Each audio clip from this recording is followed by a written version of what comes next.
Sotomayor is just destroying every argument that these lawyers trying to discriminate against homeless people are trying to use. Uh, she's not taking any of their BS, and it's just great. We actually need more justices like her. Neither wasn't Grant Pass's first attempt policy choice to put homeless people on buses so they would leave the city. And I understood that to be the history of Grant Pass. Police officers would buy them a bus ticket, send them out of the city, but that didn't work because people came back because it had been their home, correct? They came back. They came back. They might have been sent So then they back passed this.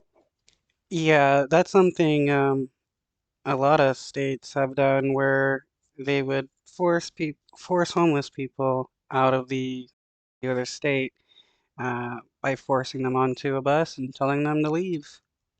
This law, and didn't the city council president say, our intent is to make it so uncomfortable here that they'll move down the road, meaning out of town, correct? That statement was made at a public meeting of the city council. All right, so You can see a lot of cities using anti-homeless architecture to make it harder for homeless people to live, like making benches where it's they have a bar in the middle, or benches where you gotta pay money to have spikes uh, moved down so that you can sit, which is really disgusting. Or where they would put spikes in places where people would sleep, or if it's like under a bridge or something, they would fill it up with rocks and all that. Anything they can to make it harder for homeless people to survive.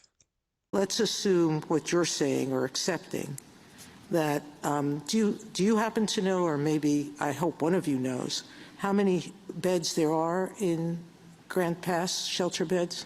I believe the only shelter beds, at least at the time the record in this case was compiled, was at the Gospel Mission. Has been at times a detox place. There has been a warming center that has been maintained, but in terms of, excuse me, shelter beds. Well, we're talking about yes, and I think it's approximately 100. There's men's, I thought it was much less than that. Yeah. Yes. All right. So we go back to, you want the district court to make individualized findings. You've asked us to vacate. Okay, well, if there's only like 100 beds, but there's, 300 homeless people, there are going to be people sleeping outside because they didn't get a bed. In remand. Can we go back to that so I understand it? I quite didn't understand it in your brief, because I thought individualized findings had to do with the class action, but that question hasn't been certified here. Right, but I think the merits. Our basic point is that a person does not have an Eighth Amendment defense or an Eighth Amendment claim unless he truly does not have some other place to reside. And so, by speaking of individualized, what we were saying is that it depends on whether that person has some other place, has a relative. I accept all of that. I guess what I'm asking you is, and this is what I didn't understand from your brief. Are you saying that there can't be a class certification of homeless people ever? No. That you have to have individuals?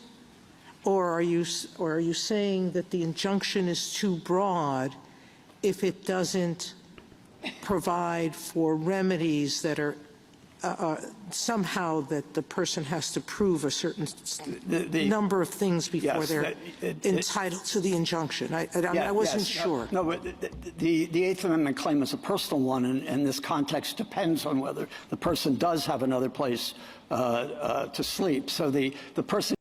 Just because you have family, though, doesn't mean you have a place to sleep. Cannot benefit from the Eighth Amendment claim without an individualized, without that person showing, if it comes up in an affirmative injunctive action, without that person showing that he or she has no other place to stay. Thank you. Yeah, well, if they're sleeping on the streets, that usually means they don't have a place to stay. That's why they're on